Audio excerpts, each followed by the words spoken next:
Welcome to Radio Asia, where we share Asia's hidden stories with the world.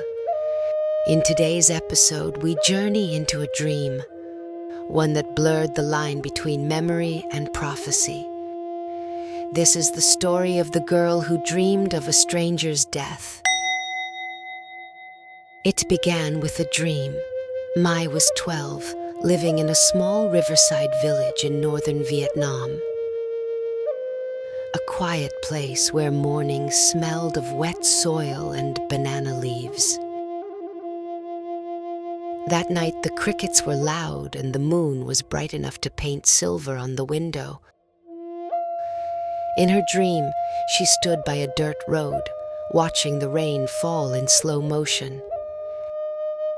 A man appeared. He was running, clutching a white envelope. Then, the screech of a tire, a crash, and silence. The envelope slipped from his hand, floating down like a feather. Mai woke up gasping. Her heart was pounding, her pillow damp. For a moment, she thought she heard the faint sound of a bell ringing outside her window. The next night, she dreamed again. The same road, the same rain, the same man. But this time she noticed a detail. A red bicycle by the roadside. The bell jingled softly as if someone had just passed by. Night after night, the dream repeated itself, each time clearer. The sound of the tires, the smell of rain, even the faint reflection of streetlights on wet asphalt. Her mother said she was growing, that children dream strange things. But Mai knew it wasn't just a dream. She could still hear the bell long after she woke up.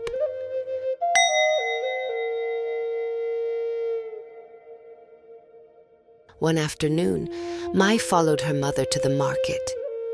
It was crowded. The smell of fish, rain, and old wood mixed in the air. Near the tea stall, she froze.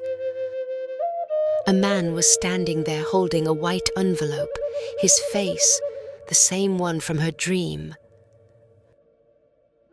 Her hands trembled. The man looked up, smiled gently, and said, "Careful there, little one. The ground's slippery after the rain."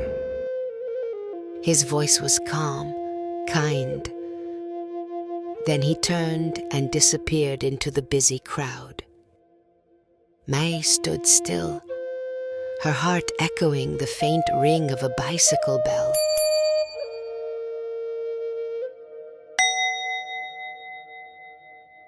It was the 15th day of the lunar month. The river was calm that morning, its surface shining like melted glass. Mai was walking home from school, her notebook pressed against her chest. The air was heavy with the smell of rain. Somewhere far away, thunder rolled softly. And then, the familiar sound. A bell, clear and bright. Her steps froze. A red bicycle came from the corner of the street, its bell ringing again. Mai turned her head and saw him, the man from her dream, crossing the road with an envelope in hand. Everything unfolded in silence, yet she already knew what would happen next. The world seemed to slow down, a flash of metal, the screech of tires, a thud. And the envelope flew from his hand, drifting like a white bird through the rain. When people ran toward him, Mai stood still, unable to cry. The envelope landed near her feet. Her fingers trembled as she picked it up. On it were 5 words, written neatly in blue ink. "To my daughter, Lynn."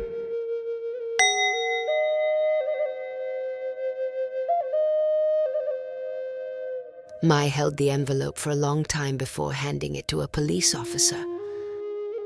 But that night, she couldn't sleep. The name Lin echoed in her mind like the ringing of the bell. A few days later, a woman came to the village. She was quiet, wearing a black scarf. Mai overheard people whisper that she was the man's wife. The woman stayed at the small guest house by the temple.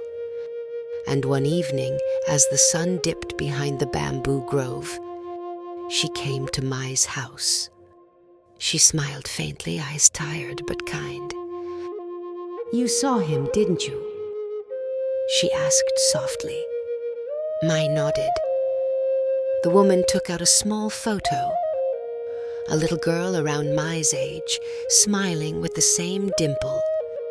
"Her name was Lin," she said. "She passed away last year. He never stopped writing letters to her. The last one, he never got to send." For a moment the world went quiet. Only the sound of cicadas and the rustle of banana leaves filled the air. That night, Mai dreamed again. But this dream was different. The rain was gone. The road was dry, glowing softly under moonlight.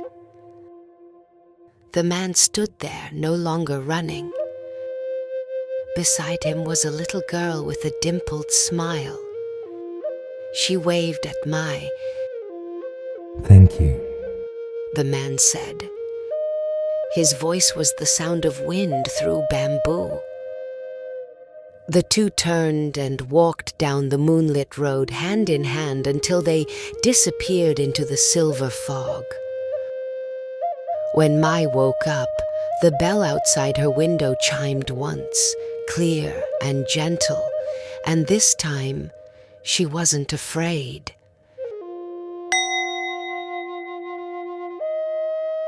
The days passed quietly. Mai returned to her routines, school, chores, laughter. But sometimes at dusk, she would look out toward the river and listen. The wind carried the faint sound of a bell, and she would smile, whispering to the air. I remember the villagers still spoke of that day, of the letter, of how strange it was. But to Mai, it wasn't strange at all. It was simply the way love travels, beyond words, beyond time, beyond even life itself.